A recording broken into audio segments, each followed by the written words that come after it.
Tuhan, saudara yang kekasih. Saya kira nggak apa-apa lah ya, agak dibuka sedikit ya, karena kayaknya sesek banget gitu. Ya, saya yakin saya tidak membawa virus ya. Sudah ditengking semua sama Ibu Nila tadi ya. Saya percaya itu tidak ada ya. Puji Tuhan. Tapi kita juga ikuti protokol kesehatan. Jangan kita ya ada gereja lain, nggak apa-apa, Yesus ada ya, atau yang menyampaikan firman kena, semua jemaat kena, sudahlah, jadi ditutup gerejanya. Saya tidak usah sebut gereja mana itu. Jadi saudara yang kekasih, malam hari ini semua kita menghadapi satu persoalan yang sama, bukan? Ya, bukan kita di Indonesia saja, tapi hampir di seluruh dunia. Ya, jadi saudara yang kekasih, ketika kita menghadapi persoalan ini, mau tidak mau, kepada siapa kita berlindung? Kalau bukan kepada Tuhan. Apapun kata orang, virus ini yang dibuat begini, Tuhan izinkan. Kalau Tuhan tidak izinkan, kenapa sampai seluruh dunia menghadapi hal yang sama? Nah, oleh sebab itu, biarlah kita yang ada malam hari ini tetap berpatokan kepada firman Tuhan. Haleluya. Baik, saudara dikasih, kita buka kembali kitab Alkitab kita dalam kitab Ayub pasal yang ke-7 ya. Hampir 7 bulan kita tidak bertemu kan, dari bulan Januari sampai bulan 7 ini hampir 7 bulan ya. Puji Tuhan, kita buka dalam kitab Ayub pasal yang ke-7 ayat yang pertama. Kitab Ayub pasal yang ke-7 ayat yang pertama sampai dengan ayat yang ketiga dikatakan sebagai berikut. Hidup itu berat. Bukankah manusia harus bergumul di bumi, dan hari-harinya seperti hari-hari orang upahan, seperti kepada seorang budak yang merindukan naungan, seperti kepada orang upahan yang menanti-nantikan upahnya. Demikianlah dibagikan kepadaku bulan-bulan yang sia-sia, dan ditentukan kepadaku malam-malam penuh kesusahan. Saudara yang kekasih, kalau kita baca kitab Ayub 42 pasal itu, sesuatu yang memang pernah terjadi. Seorang yang cukup hebat lah, kalau saya katakan ya, tokoh Alkitab yang cukup hebat, bahwa kalau dalam pasal yang pertama itu dikatakan Ayub kan mempunyai sesuatu yang mungkin untuk ukuran manusia saat ini jarang ya. Kita lihat di situ saleh, jujur, takut akan Allah dan menjauhi kejahatan. Saleh, jujur, ya, takut akan Allah dan menjauhi kejahatan. Hampir atau sempurna lagi ya kan? Tetapi di dalam kesempurnaan Ayub ini juga, dia juga menghadapi tantangan yang berat. Dia diizinkan Tuhan persoalan demi persoalan. Bayangkan 10 anaknya saja harus mengalami kematian karena hidup yang tidak sesuai dengan firman Tuhan. Ayub mempunyai kekayaan yang luar biasa, bahkan habis.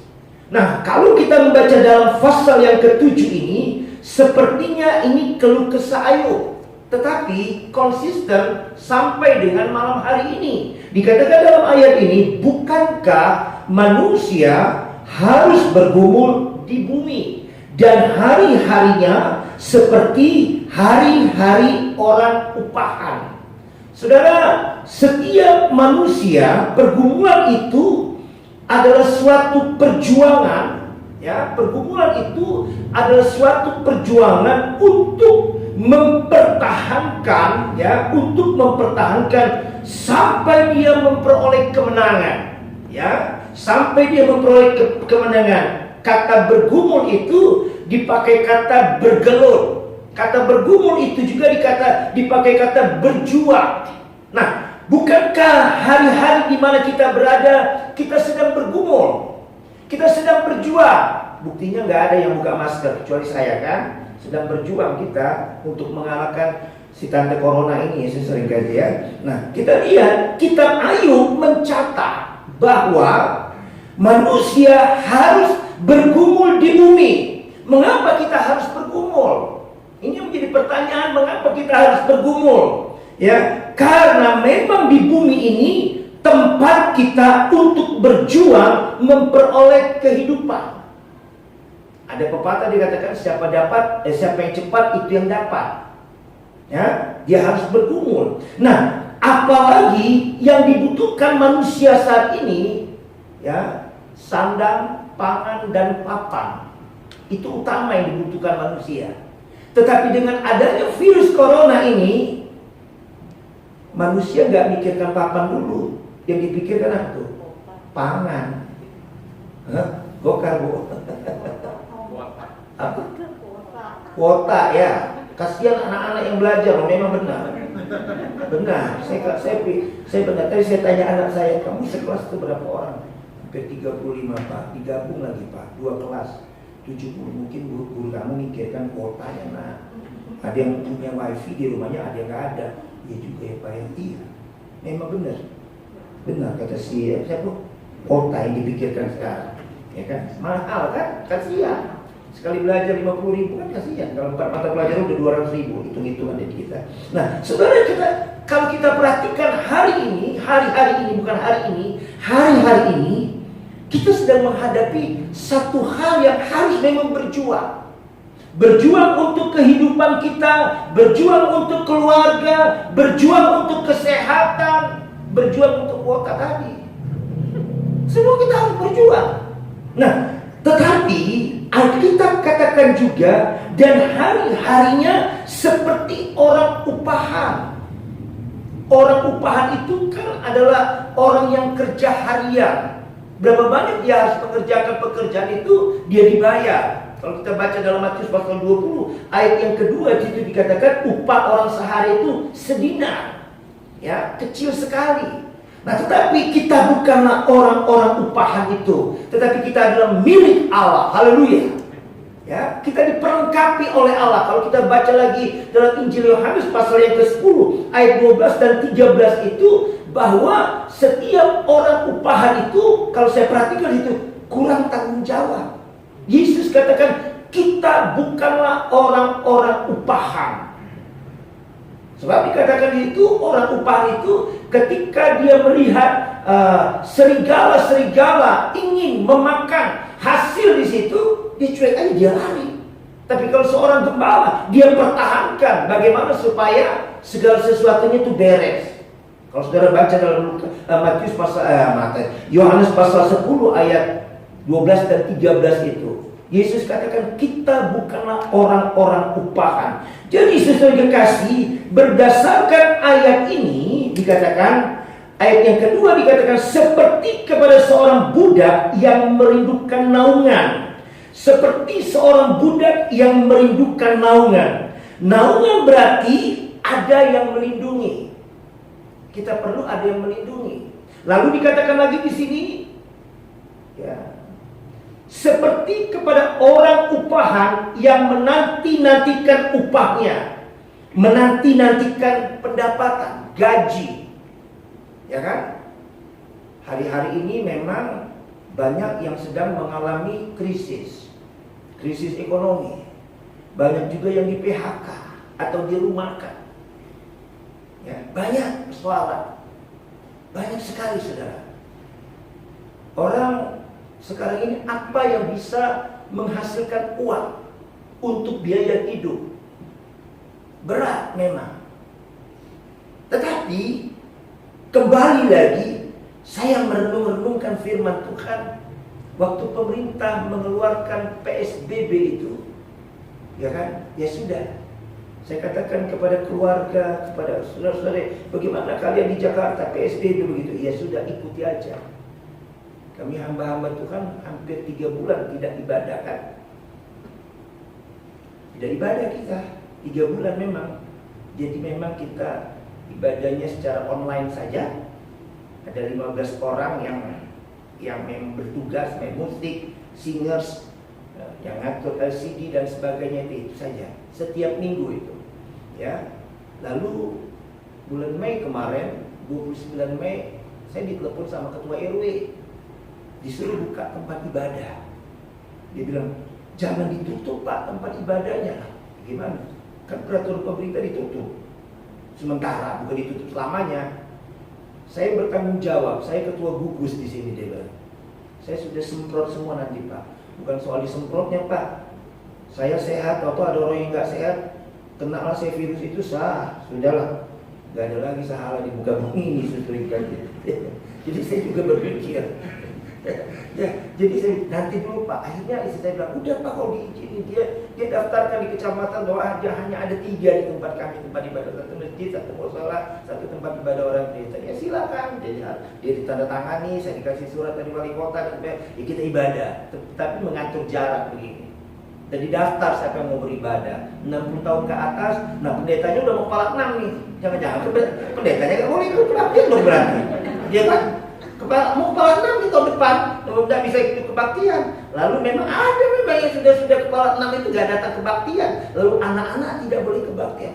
Ada yang satu ibu dia bilang, bagaimana ya anak saya satu ini di rumah masa saya tinggal, saya masa gak ibadah udah sekian bulan. Udah bawa aja lah Bu, belikan dia masker yang kecil. Kita ibadah juga gak lama-lama kok. Bukannya biasanya 2 jam, 2,5 jam. Ini paling 1 jam. Singkat sekali. Kenapa? Orang pada ketakutan. Bergumul orang. Jangan sampai terkena si virus ini, saudara. Tetapi saya terlampau yakin ketika kita menghadapi, semakin kita takut, firman Allah juga katakan dalam kitab Ayub, apa yang kau takutkan, itu yang akan terjadi. Bisa bilang amin. Apa yang kau takutkan, itu yang akan terjadi. Tapi kita tetap waspada. Kita tetap harus jaga protokol kesehatan itu. Ikuti.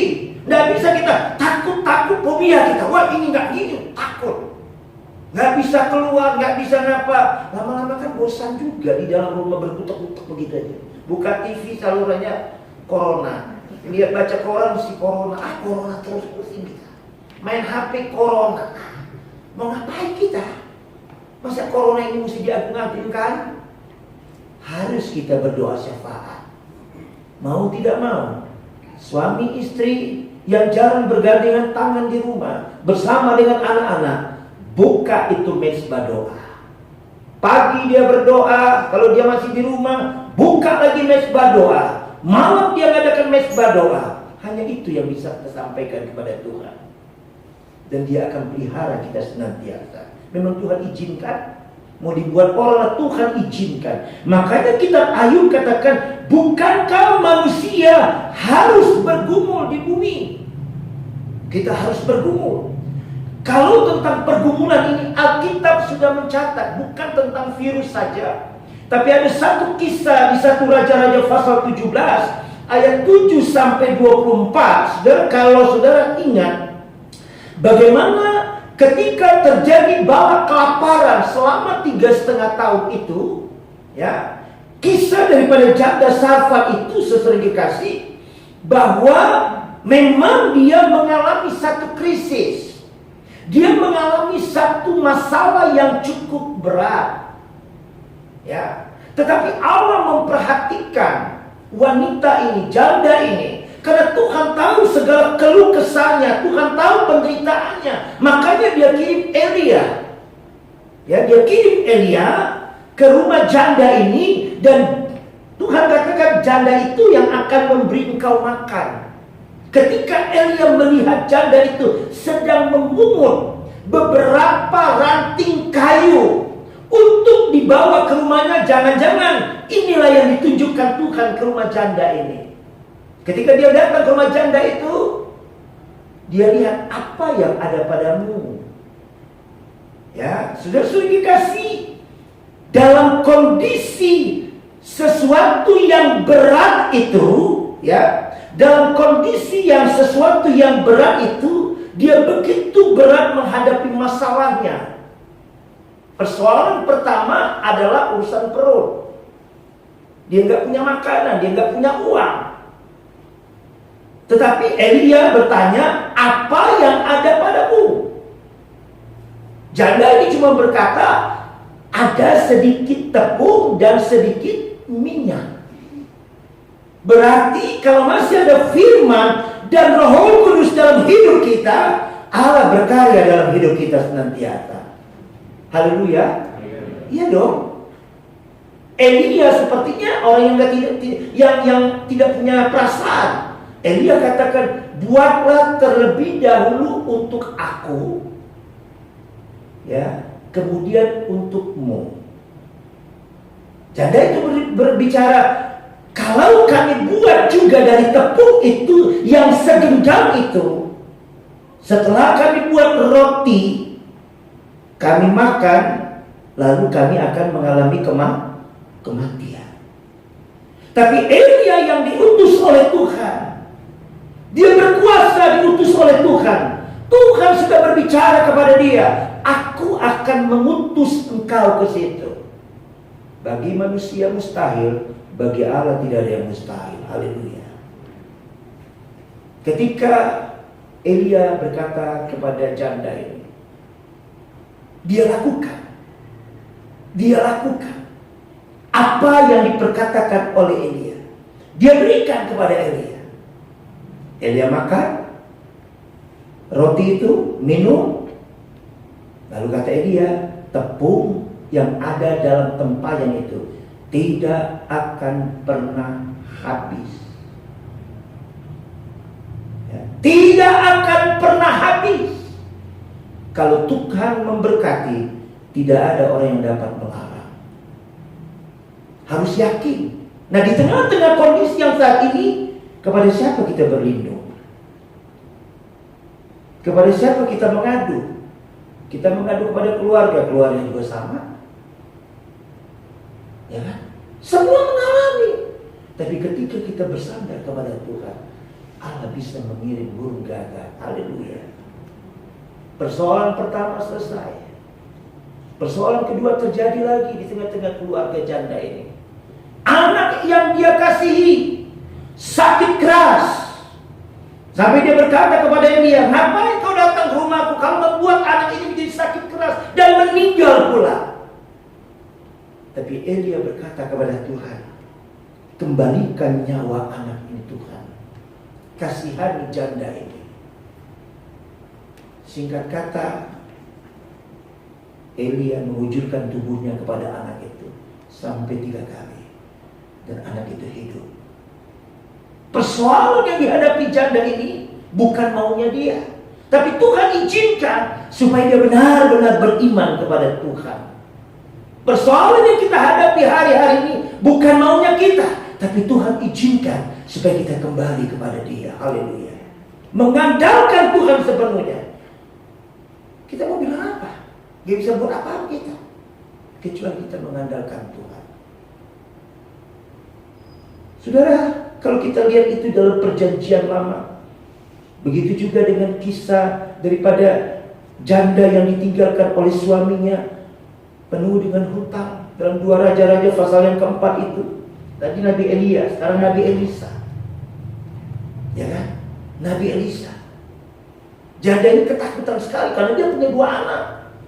Kalau dia tidak membayar hutang, anaknya diambil dan jadi budak. Sorry, bukan Elia, Elisa. Anakku akan jadi budak, Elisa. Bagaimana? Aku harus bayar hutangnya. Tapi Tuhan berkuasa. Tuhan berkuasa. Elisa katakan, coba kita buka dulu dalam 2 Raja-Raja. Ini persoalan hidup. Dalam 2 Raja-Raja pasal yang keempat itu, ketika Elisa berkatalah perempuan itu, hambamu ini tidak punya sesuatu apapun di rumah. Ayat yang kedua itu 2b, kecuali sebuah buli-buli berisi minyak.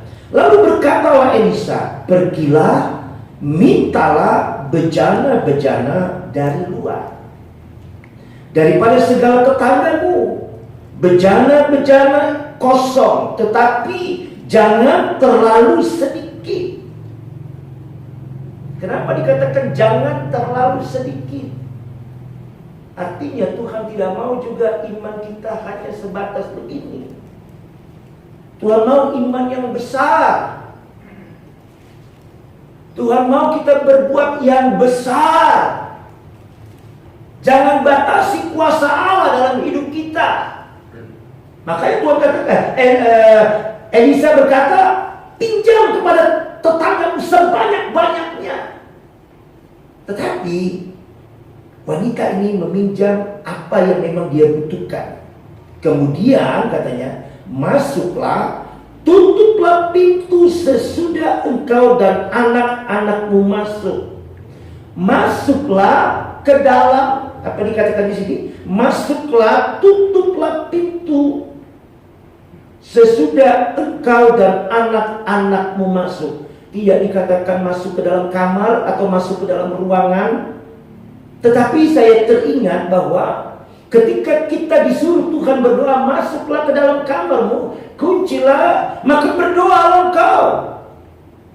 Ketika wanita ini mengisi buli-bulinya yang dipinjam dari tetangga itu, dikatakan lalu tuanglah minyak itu ke dalam segala bejana, mana yang penuh angkatlah, mana yang penuh angkatlah.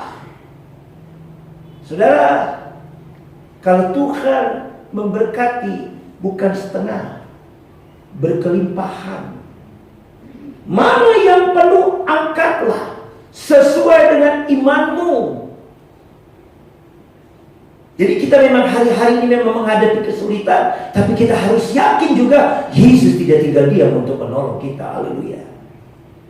Lalu dikatakan dalam ayat ini, pergilah perempuan itu daripadanya, ditutupnyalah pintu sesudah ia dan anak-anaknya masuk, dan anak-anaknya mendekatkan bejana-bejana kepadanya, sedang ia terus menolak. Lalu dikatakan sini, ketika bejana-bejana itu sudah penuh, berkatalah perempuan itu kepada anaknya, dekatkanlah kepadaku sebuah bejana lagi. Tetapi jawabnya kepada ibunya, tidak ada lagi bejana. Lalu berhentilah minyak itu mengalir sesuai dengan apa yang memang dibutuhkan. Artinya memang segitu dia minjam bejana itu, segitu juga Tuhan kasih. Kalau belajar di sini berarti Tuhan Tuhan mau kita mencukupkan dengan apa yang ada, berpadan kepada apa yang ada. Ya, tidak lebih, tidak kurang. Memang dikatakan dalam Matius pasal 6 ayat yang ke-34b itu dikatakan bahwa kita harus mencukupkan keadaan kita apa adanya, ya, apa adanya. Karena dikatakan di situ kesusahan sehari cukuplah sehari. Kita tahu tidak corona ini kapan selesainya? Ada yang tahu, Nila? Nggak ada yang tahu. Tadi kapan ya? 3 hari yang lalu saya kirim ke Ibu Nila, Ibu, peraturan menteri yang diumumkan oleh menteri begini-begini. Ibu Nila jawab, ya, jawab. Nih, kalau Tuhan kehendaki, ya, bahwa nanti Januari sudah ada vaksinnya, dia bilang itu. Sekian-sekian, nggak tahu kita. Siapa tahu Januari itu memang selesai, tapi kalau bertambah lagi kita nggak tahu. Kalau saya maunya jangan Januari, supaya bisa kita merayakan Natal Desember, bukan? Supaya bisa besok selesai. Capek kita, pulang dari sini baju mesti direndam semua, ya kan? Mesti mandi kita, keramas. Setiap dari mana harus keramas terus. Takut kita. Kalau bisa besok selesai corona, ya kan? Pusing kita. Nggak bisa ngapa-ngapain, ke pasar takut, ke sini takut, semua takut. Tetapi saudara, kembali lagi pada firman Tuhan, bahwa Tuhan memang mengizinkan. Sama dengan janda ini mengalami kesulitan. Tuhan tahu apa yang memang kita butuhkan hari-hari ini. Nah itu sebabnya biarlah kita berpadan kepada apa yang ada pada diri kita. Amin. Jangan lagi mikir kayak macam-macam, saudara yang kasih. Nah itu pergumulan dalam perjanjian lama, tapi juga di dalam perjanjian baru juga ada juga pergumulan yang lebih berat lagi. Dan kalau kita baca dalam Injil Markus pasal yang kelima itu, ya, Injil Markus pasal yang kelima tentang wanita yang pernah menderita penyakit pendarahan, ya, dalam ayat 25 sampai ayat 34 itu sesuai kasih. Kalau saya pelajari ayat-ayat ini per ayat, per kata, fakta memang wanita ini boleh dikatakan orang yang mampu. Orang yang mampu. Sebab di sini dikatakan dia berobat dari tabib satu ke tabib yang lain, tetapi tidak ada faedahnya, bahkan keadaannya makin memburuk dan semuanya habis. Tapi puji Tuhan, dia beriman. Dia pernah mendengar tentang Yesus. Ada orang yang mungkin menceritakan tentang Yesus yang dapat menyembuhkan. Lalu dia mulai berpikir, katakan dalam ayat itu, asal ku jamah saja jumbai jubahnya, aku akan sembuh. Nah, tindakan iman. Ketika dia mempunyai tindakan iman ini, Yesus mengatakan ada sesuatu yang keluar dari dalam tubuhku. Dia tersyukur. Jadilah menurut imanmu, kata Tuhan, kau sembuh. Seketika itu juga pendarahannya berhenti. Memang selama kurun 12 tahun itu bukan tiap hari dia keluar pendarahan, tapi selama 12 tahun dia sakit. Apa yang mustahil bagi manusia, bagi Tuhan tidak ada yang mustahil. Dia bisa menyembuhkan. Dia bisa yang menyembuhkan. Nah, kita juga mungkin yang tidak kena virus ini, kita perlu berdoa untuk mungkin ada kenalan kita, keluarga kita, saudara kita, atau mungkin tidak kita kenal. Kita perlu berdoa buat mereka. Kasihan kalau mereka yang kena virus ini, tidak bisa diurus oleh keluarga, tidak ada yang menjaga. Berapa banyaklah tenaga medis yang bekerja, kasihan. Ya.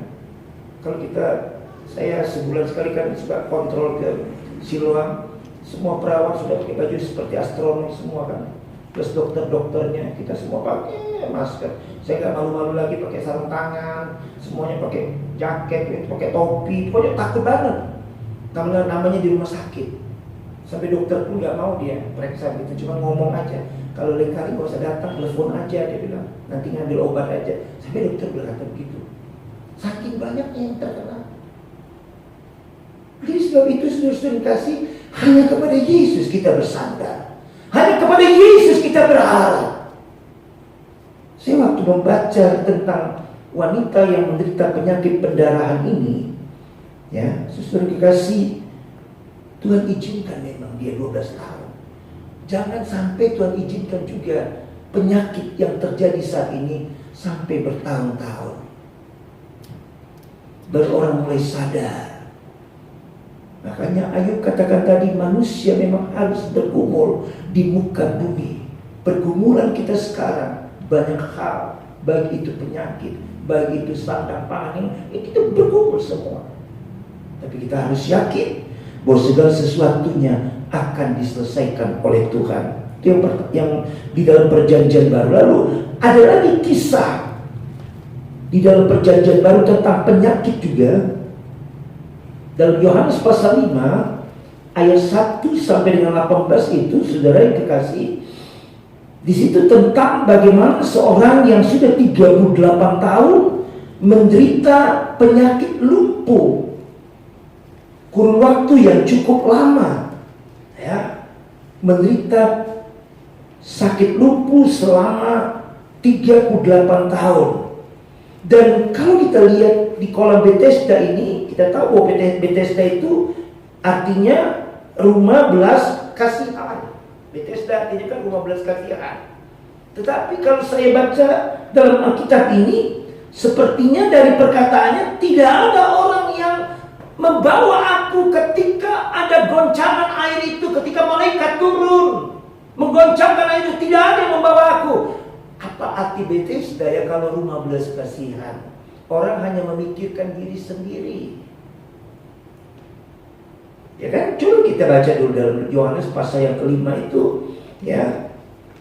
Di situ dikatakan ayat yang kedua, di Yerusalem dekat pintu gerbang domba ada sebuah kolam yang dalam bahasa Ibrani disebut Bethesda. Ada 5 serambinya, dan di serambi-serambi itu berbaring sejumlah besar orang sakit orang-orang buta, orang-orang timpang, dan orang-orang lumpuh yang menantikan goncangan air kolam itu. Sebab sewaktu-waktu turun malaikat Tuhan ke kolam itu dan menggoncangkan air itu. Barang siapa yang terdahulu masuk ke dalamnya, sesudah goncangan air itu menjadi sembuh, apapun juga penyakitnya.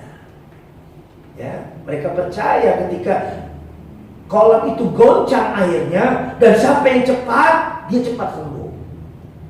Tentu mereka juga yakin. Ya, tetapi di situ ada seorang yang sudah 38 tahun lamanya sakit, cukup lama loh. Tiap hari dibawa ke situ, tapi nggak ada yang menyerahkan dia ke dalam kolam itu. Entah keluarganya, entah dia sendiri pergi, nggak tahu. Lalu dikatakan di sini, ketika Yesus melihat orang itu berbaring di situ, dan karena ia tahu bahwa ia telah lama dalam keadaan itu, berkatalah ia kepadanya. Ia sudah tahu, Yesus tahu masalah kita, Yesus tahu. Berapa tahun kau punya masalah, Yesus tahu. Haleluya. Dia tahu loh. 38 tahun Tuhan tahu. Makanya Yesus menawarkan, maukah engkau sembuh? Dan malam hari ini juga mungkin Tuhan menawarkan kepada kita, maukah engkau selesai masalahmu? Maukah engkau tolong, kata Tuhan. Tinggal bagaimana respon kita. Sekalipun dia menjawab dengan alasannya, jawab orang sakit itu kepadanya, Tuhan, tidak ada orang yang menurunkan aku ke dalam kolam itu apabila airnya mulai goncang, dan sementara aku menuju ke kolam itu, orang lain sudah turun mendahului aku. Benar seperti perkataannya. Tidak ada Tuhan orang berbelas kasihan yang menolong aku. Tapi Yesus katakan, bangunlah, angkatlah tilammu dan berjalanlah. Yesus tahu keluh kesahnya, tapi Yesus memberikan tindakan kepada orang ini. Banyak kita berkeluh kesah, mungkin alasan begini, begitu, begini. Sekali lagi serahkan hidup kita kepada Tuhan. Tuhan yang tahu persoalan kita. Berapa tahun kita menghadapi persoalan, tidak ada orang yang memperhatikan. Tapi malam hari ini Dia yang memperhatikan kita. Haleluya. Sebab saya terlampau yakin dalam Mazmur 139 ayat 4 dikatakan, sebelum lidahku mengeluarkan perkataan, sesungguhnya semuanya telah kau ketahui ya Tuhan. Dia tahu sebelum apa yang kita perkatakan, Tuhan tahu. Walaupun dia berkata tidak ada yang menolong aku, ketika goncangan air, Tuhan tahu. Memang kau sudah 38 tahun. Sekarang bangun, kata Yesus. Gak perlu berdialog. Kalau Tuhan menolong, gak perlu nunggu dialog lagi. Tuhan memberikan tindakan yang luar biasa. Ikut Tuhan itu jangan terlalu banyak. Beginilah, begitulah, beginilah. Ikuti saja maunya Tuhan. Apa maunya Tuhan, ikuti saja. Dengan keadaan kondisi hari-hari ini, kita gak boleh mengeluh. Tetap berserah kepada Dia. Tetap bersandar kepada Dia. Yakinkan bahwa Dia mampu menyelesaikan segala sesuatunya. Biarlah kita mau bertahan dengan apa yang terjadi. Ingat dalam Matius pasal 24 ayat 13 itu dikatakan, tetapi orang yang bertahan sampai pada kesudahannya, merekalah akan selamat.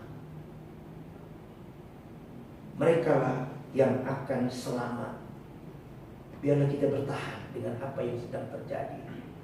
Kalau kita baca sejarah gereja, mulai dari Kisah Rasul pasal yang ke-7, ayat 58 sampai dengan ayat 60 itu, dan sampai pasal yang ke-20, berapa tuh? Kisah Para Rasul 28 pasal itu sesungguhnya kasih rasul-rasul itu memang mengalami pergumulan yang berat untuk memberitakan Injil, untuk menyampaikan kabar keselamatan. Mereka bukan saja mengalami sakit penyakit teraniaya, tetapi Injil sampai pagi, sampai malam hari ini untuk kita dengar. Karena perjuangan mereka. Dan saya terlalu yakin kedatangan kita malam hari ini dia diperhitungkan oleh Tuhan. Tuhan melihat kesetiaan kita. Tuhan melihat kerinduan kita. Kita bukan asal-asalan datang, tapi kita menghargai Tuhan. Karena terlalu baik Tuhan menolong kehidupan kita. Biarlah firman Tuhan yang singkat malam hari ini menguatkan kita semua. Tetaplah kita mempunyai iman di dalam Dia. Tetaplah kita punya pengharapan di dalam Dia. Tetaplah kita bertahan di dalam Dia. Karena ketika kita bertahan di dalam Dia, maka segala sesuatunya akan disertai oleh Tuhan dalam hidup kita. Mari sama-sama kita bangkit berdiri.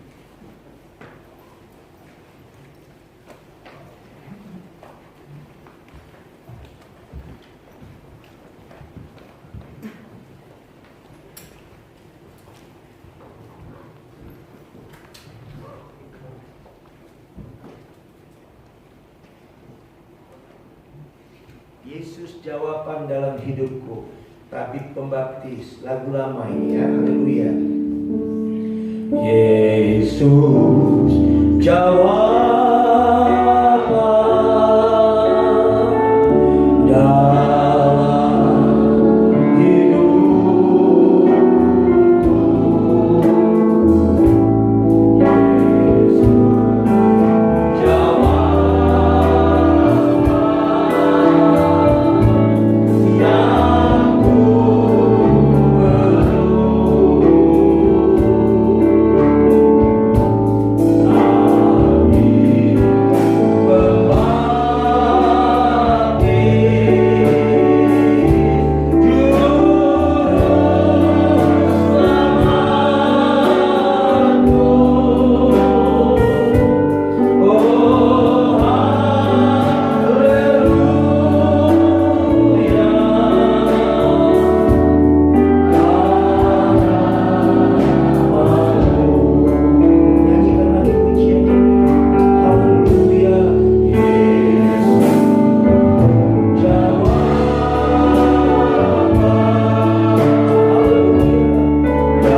syukur dan terima kasih ya Tuhan, bahwa kesempatan pada malam hari ini kembali kami sudah diingatkan oleh firman-Mu ya Tuhan. Memang benar ya Tuhan Yesus,